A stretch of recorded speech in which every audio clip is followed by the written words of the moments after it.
Digging in the garden, whether it's for landscaping or footings for that extension, can be a tiring and time-consuming process. Unless, of course, you have one of these. This is a mini digger, and you can hire them from Speedy, the UK's #1 hire company. A couple of good things to remember when hiring from Speedy: all our hire equipment is checked, tested, cleaned and serviced before every hire, and will all come ready to go. You will also notice a folder attached to your hire product. These are the safety and operating instructions. Please make sure you read them before you begin your job. Before you use the digger, it's really important that you wear the correct PPE. Gloves, a high-vis jacket, safety boots, a hard hat and eye protection are essential, and any PPE you do require can be purchased from Speedy. Mini diggers are ideal bits of kit for digging foundations for an extension, drainage pits in your garden, or maybe even a large pond or swimming pool. Whatever requirement you have for moving tons of earth, this digger will make light work of it. Like all pieces of equipment, this digger is really safe to use, providing it's used correctly. On this digger, there are a few really nice features that I'm going to talk you through before we jump in the cab. This part of the machine is called the boom. Connected to the end of the boom is a coupler where you can fit different attachments. Now, most of the attachments you'll require will be buckets, like this. You can get different buckets for different tasks. This bucket is ideal for digging trenches, whereas some buckets are perfect for landscaping. If you don't know which attachment you require, just speak to Speedy. Let us know what you're doing and we'll be happy to help. Here we have the Dozer blade. Now, this can be used to keep the digger securely in position, especially when on uneven ground. This can be raised and lowered by using a lever in the cab. You can also use this Dozer blade to level off your work area by lowering it just off the ground and travelling forwards. The Dozer blade also provides a great reference point when operating the machine. When getting in and out of the digger, it's really important that you maintain 3 points of contact with the machine. Once you're in the cab, there are 2 really important pieces of equipment that could prevent an accident or incident. The first is this ROPS frame, and the second is your seat belt. Now, both of these things work hand in hand to keep you secure in your seat in the event of a rollover. Failure to use one or the other could be catastrophic. You should never operate this machine without having your seat belt secured. If the machine does roll over, you should not attempt to jump out of your seat. Jumping out of your seat is the main cause of fatal injuries during a rollover. Instead, you should remain in your seat with your seatbelt fastened, braced against the levers. Operating this machine can be really easy, but before you start the engine, it's really important that you familiarise yourself with the controls on this digger. This lever here will pull down the armrest. This acts as a safety switch, meaning the machine will not move until this lever is pulled in the downward position. These 2 levers in front of me are the travel levers. The left controls the left track and the right controls the right. If you push them both forwards at the same time, you will travel forwards, and pulling them backwards will allow you to travel backwards. And if you push one of them forwards or backwards, you will either turn left or right depending on which track the lever controls. There are 2 joysticks on this digger that you will need to use in order to operate the machine, but don't worry, these controls are really intuitive. The joystick on the left will control the swing of the excavator by moving it left or right. It will also move the dipper away or close by moving the joystick forwards or backwards. The joystick on the right will control the boom, up and down, as well as the position of the bucket to open or close.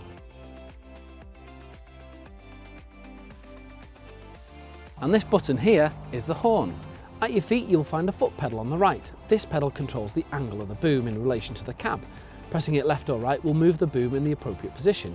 This is really useful when digging in a tight area where you might not be able to swing the cab around. This lever here controls the engine revs. Moving it backwards is the maximum power setting. This is an ideal setting to be in when travelling, as you'll be able to move from A to B faster.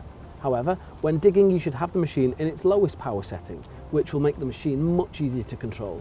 Of course, this can be adjusted based on the material you are working with and how confident you are with the machine. This lever here controls the Dozer blade. Moving it forwards will lower the Dozer blade, and pulling it backwards will lift it. And finally, just like a car, this digger has an instrument panel that will tell you the fuel levels and display any warning lights. You'll also notice a series of rocker switches. This switch controls the work lamp. This switch is a control lock-off switch. Turning this on will prevent any of the controls from being responsive, and this switch will turn your flashing beacon on or off. Just like a car, you can start the machine by turning this key. You will need to turn it to the on position to begin with, and then hold it in position 2. Wait a few seconds for the machine to warm up, and then you can continue to turn to fire it up. When using this excavator, it's really important that you stay aware of your surroundings and the terrain you are operating on. We would always advise you to keep the flashing beacon on at all times, as well as any working lights to ensure that you are visible to others on site.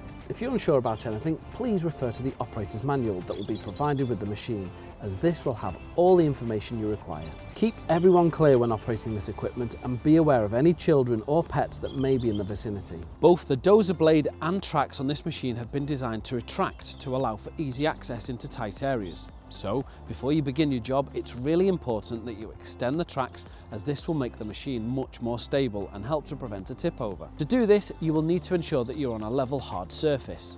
Then you will need to elevate the machine off the ground by spinning the cab 180 degrees, lowering the bucket to lift the rear of the tracks off the ground. Then lower the dozer blade. This should provide clearance between the tracks and the ground. Now use this lever in the cab to extend the tracks from the machine. Once the tracks are out, lower the machine back to the ground and unfold the extension plates on the dozer blade, locking them into position using the locking pin. This digger runs on standard diesel and can be refueled by simply removing the cap here and filling it up. No matter what excavator you end up hiring from Speedy, changing the bucket will be exactly the same. To begin with, you're going to need a lump hammer and a drift.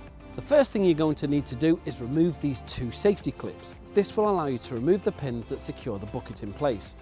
Start by taking your drift and gently tapping out both pins, starting with the lower one first.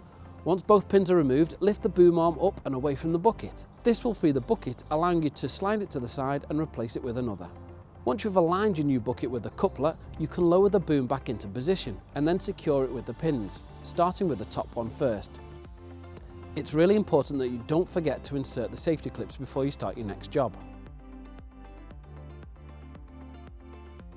If you have any issues with any of the products you hire from Speedy, just give your local service centre a call, as we're always available to help. And remember to always check the safety and operating guidance before you use any hire product.